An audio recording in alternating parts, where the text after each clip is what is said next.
You open your eyes in the year 2080, and congratulations, you're a mutant. But you're not born into Xavier's dream of peaceful coexistence. You're born into a concentration camp where your M brand tattoo was burned into your face before you could walk. Welcome to the future Bishop calls home, where being a mutant means you're either enslaved, hunted, or dead. And somehow, you chose option 4, cop. Yeah, you became a mutant soldier for the system that branded you, and trust me, the irony gets worse.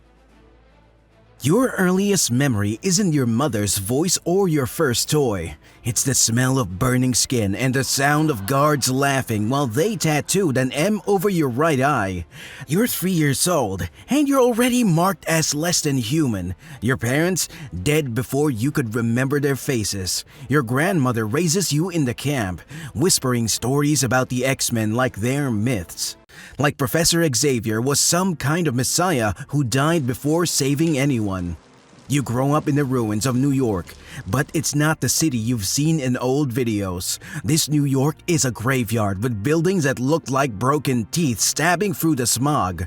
Mutants live in internment camps, patrolled by sentinels, giant robots programmed to detect your genetic signature and crush you if you step out of line. You learn early that optimism is a symptom they don't treat here.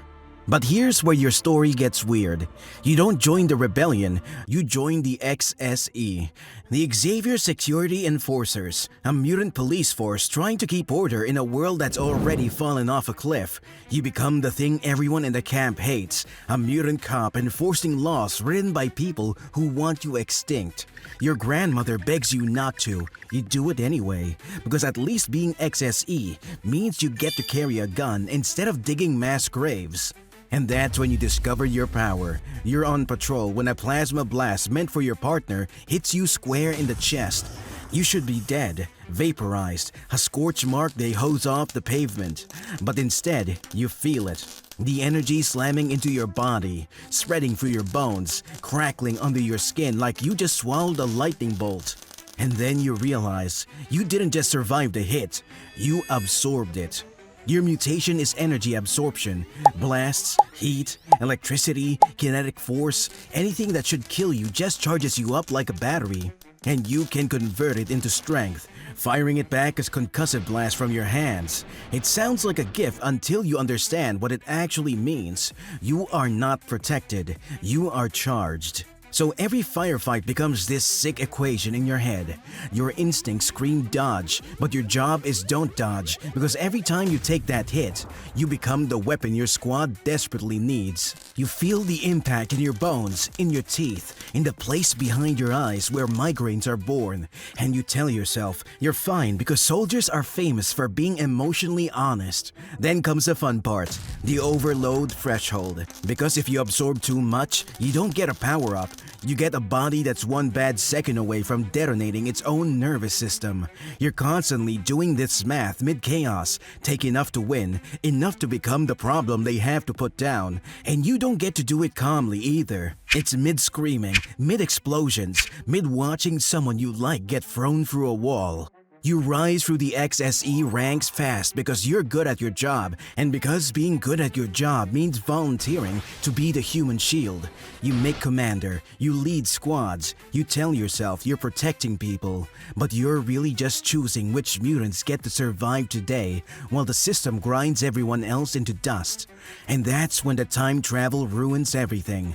A mutant criminal named Trevor Fitzroy starts using a time portal to escape into the past, and your orders are simple. Stop him. So you and your XSE squad chase him through the portal, and suddenly, you're ripped out of your timeline and dumped into the 1990s, a world that hasn't earned your trauma yet. You're walking around the present like a loaded gun in a museum, watching people smile at problems you know become mass graves later.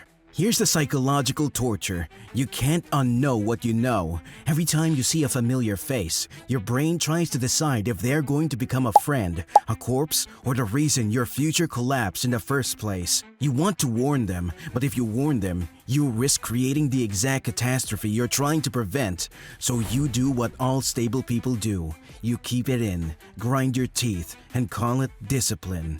Then you meet the X-Men, and this is where the fantasy sells itself. You're on a team, you've got purpose, you're finally not alone, except your bishop, so team quickly becomes new list of people you might fail. You're trained like a cop, wired like a soldier, and now you're surrounded by mutants who don't just fight, they debate philosophy while buildings are still on fire. You try to follow the vibe, but you're always 10 seconds away from snapping and yelling. This debate is adorable. In my world, debates end with body bags. And your power keeps twisting the knife because your best moments, the moments where you save everyone, require you to tank the worst hit. So the more heroic you are, the more punishment you physically store inside your body like a violent savings account.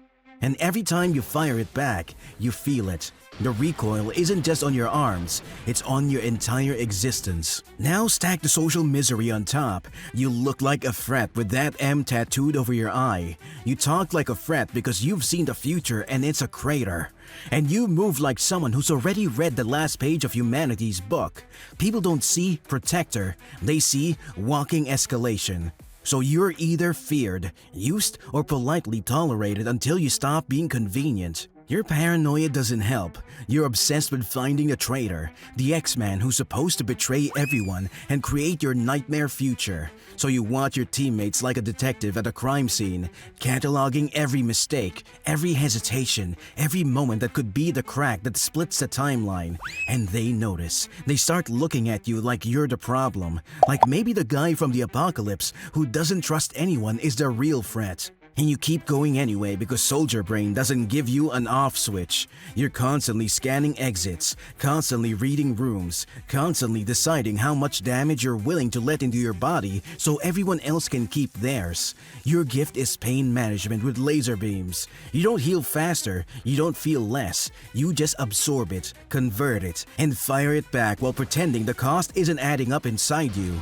You're a mutant soldier who survived a future that turned your people into cattle, who became a cop to survive, who chased a criminal into the past and got stranded in a world that doesn't understand what's coming. And your power, the thing that makes you valuable, is just a socially acceptable way to weaponize how much suffering you can take before you finally break. So yeah, you're Bishop. You absorb energy, tank the impossible, and fire it back like judgment, which means the universe will keep testing exactly how much pain you can store before you overflow. And when you do, they won't call it burnout, they call it collateral. Your superpower is being the designated damage sponge, and your reward is watching everyone wonder when you'll finally become the threat you were trained to stop.